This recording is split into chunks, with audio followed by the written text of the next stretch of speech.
Well said. I next want to introduce Charles Strange, whose son Michael died, also a Navy SEAL, and his wife, Mary Ann Strange. Thank you. Hello, everyone. My name is Charles Strange.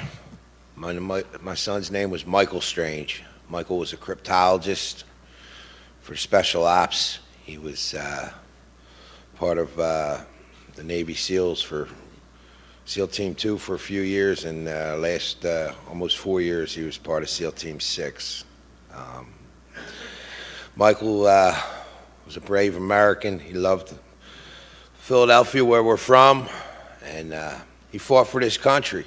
And Michael, being a crypto, the code for them is serve in silence. And that silence was broken by our administration. And all of a sudden there's movies, SEAL Team 6, documentaries, SEAL Team 6, SEAL Team 6, this. Where did it all start? Joe Biden in Delaware in a tuxedo with a half a load on, telling everybody it was the elite Navy SEAL team. And this is our vice president? Come on, man, you know?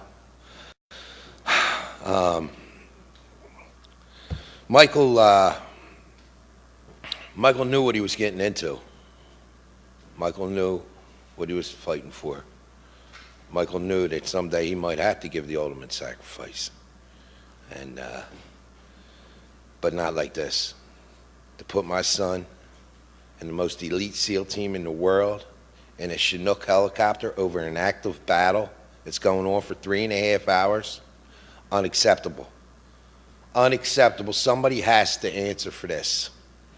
You know, a Chinook from 1985, you know, look outside the picture, you know, who's getting paid to keep rebuilding these Chinooks?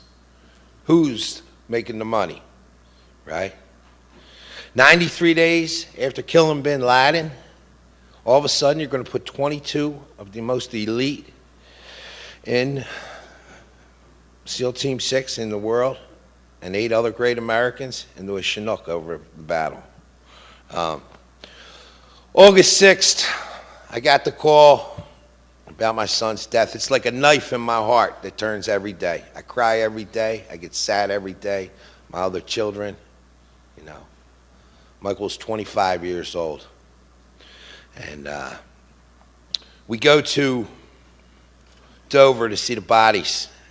And we're all in the hangar down there, and President Obama comes up to me and he says, "Mr. Strange," he grabs me by the shoulders, "Michael changed the way America lives." I grabbed Mr. President by the shoulders and I said, "I don't need to know about my son. I need to know what happened, Mr. President." And the Secret Service guys grabbed me. And I'm crying. And he went to give me a hug. And I whispered in his ear, I said, "Mr. President, is there going to be a congressional inquiry?" And Mr. President whispered in my ear, and I could feel his lips touching. He said, "Mr. Strange, we're going to look into this very, very, very deep." Well, I haven't heard nothing. October, we went down for General Colt's assessment of the investigation. We get there. They have a projector screen. The families are there. He's going over what happened. He said it went through a chain of command for this landing site. I raised my hand. I said, "Sir, could I have the names of that chain of command?" His neck snaps. He said, "It's in the book, sir." I said, "How about the black box?" Black box got blown away by the flood in Afghanistan. Come on. Can't find the black box, which is really orange? I looked it up in Google. Them black boxes don't go away. They lose black boxes in the swamps in Florida, and they find them. You're going to tell me you can't find the black box? Not acceptable. I tell my boss stuff like that, I get fired. Right? My son's 25-year-old son got set up and killed. So this goes on about, it's in the book, it's in the book. I have the book right here. They didn't put no ink in it. How can you give me a book with no ink in it? I call up the command. They said, we got a lot of complaints about that. I said, well, send me another one. We burned it. You burned it? They gave us a disc. Put the disc in the computer. It's whited out. See 2 sentences. It's whited out. My beautiful wife, I'm looking at it. I said, we have to do something with this disc. My wife, the genius, it's not me. Michael's stepmother, my heart and soul. We print it out. We print the disc out. It tells you everything. It was a setup. The Taliban sitting there with machine guns, motorcycles, phones. Who called them to tell them? Right? In the paperwork. Karen mentioned it. Billy mentioned it. General Colt's asking questions. What happened to the air controller? Did you check the area out? They were going into the Tangine Valley. Tangine Valley, it says in here, is the stronghold for the Taliban. You're going to put them in over the stronghold of the Taliban? Did anybody check the area out? Here it is, right here. Everybody can get a copy. It says, it's very brief again. It's out of the task force, blank, and it says something to the effect that over 100 Taliban plan to travel from Providence through the Tangine Valley to possibly shoot down the coalition force. May 11th, 10 days after they killed bin Laden, the Taliban know who's coming in a Chinook helicopter? Rules of engagement, it says in here, the Rangers are fighting the Taliban, right? They're chasing Quater, 8 of them. They kill 6, 2 get away. Quater and his buddy run into 18 to 20. It's in the paperwork. They run into 18 to 20 of them. I said, why didn't they take it out with a drone? The wind's the heart. What's his name? Admiral, he's lucky he ain't here. Admiral Horowitz turns around and says, to win the hearts and minds. How about my heart? How about my mind? I cry every day. My kids cry. To win the hearts and minds of them people, they hate us. They hate, my son told me they hate us. They know the rules of engagement. After the crash site, the Taliban walked up with kids in front of them to see if they could skin our kids alive. It's in the paperwork. I ain't making this up. I'm no military.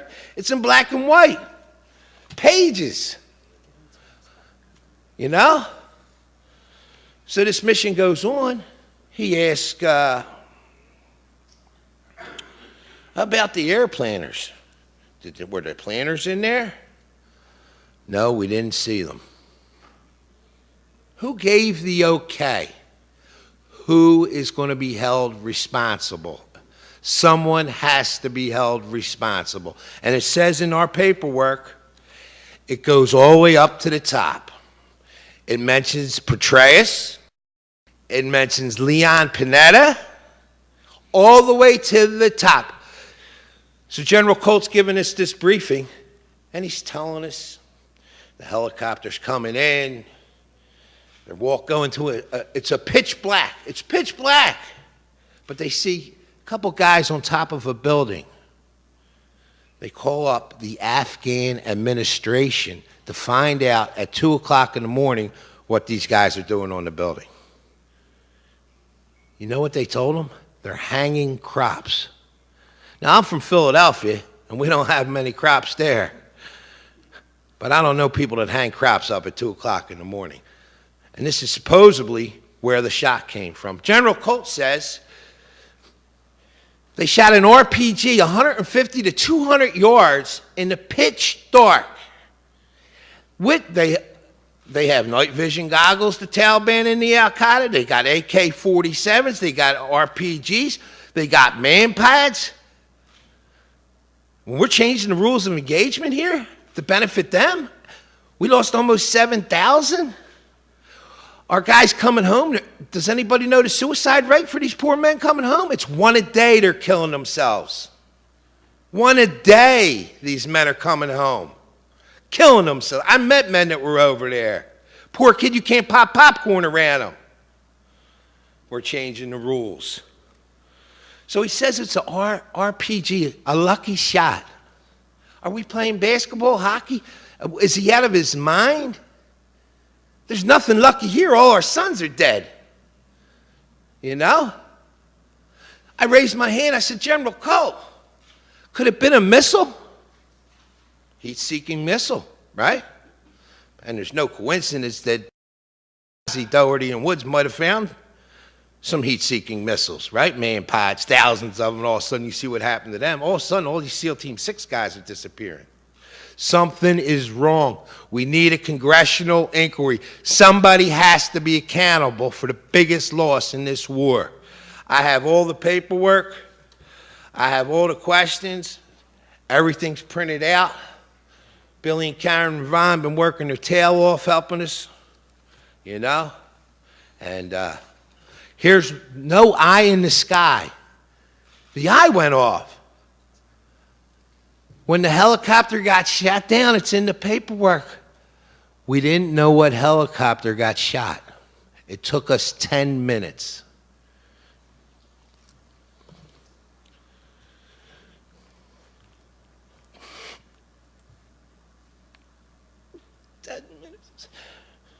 My son, right? My son, Michael, was fighting for his life. Nobody came and helped. They didn't have the pathfinders there to check the area. Nobody checked the light. Nobody came. Well, who's calling the shots here? This is bullshit. They told me my son had to be cremated. Everybody has to be cremated. My son didn't need to be cremated. I got pictures of my son. He was fighting. He had a gun in his hand. Come on. Fighting for this country, for us. And you're going to lie to me and slap me in the face? I called the command. I said, why'd you cremate my son? My son didn't want to be cremated. He's like, what do you mean? I got pictures of him. When I asked for the autopsy report from Dover, they sent me a disc with pictures. He's sitting there fighting. Everybody was burned beyond record. No, everybody wasn't burned beyond record. Another lie. Somebody has to be held accountable. No pathfinders. All of a sudden, the eye in the sky don't work. This is all facts. This is from the people that were there. We don't know. Somebody has. This is fact paper. It's all printed out with their testimonies from the guys, the air planners, I don't know, military, AWT, all that stuff. I'm a common guy. I was in the laborers union up in Philadelphia. I'm just learning. I've been learning a lot. I've been talking to a lot of veterans. I'll be in the Acme. Little old lady will say, Mr. Strange. Up in Philadelphia, they did a lot for my son. Mr. Strange, sorry about Michael. I say, what do you say, thank you? I don't say thank you no more. Your mind goes. My son's not here. She says, did they ever find out why they put everybody in one helicopter? General Colt's statement in here when he's questioning these guys. Exact words. Did a red flag go up when you put everybody in the same helicopter? No one knows the names of the Afghans that got on. They're not on the manifest. Something's wrong here. I'm asking for the American people to help us for a change. Something has to be done. This war is not fair. The Afghans and the Taliban, it's their turf. They have more tunnels and more outs than, you seen what they did to Russia. Are you kidding me with these rules of engagement? Air Force Times has a picture. The planes flying like this, symbolizing one arm behind our back. We're losing our sons and daughters. Our brave sons and daughters that go and fight for this country. And I'm asking everybody in the press to help us. Please help us get some answers. Would you like to say anything?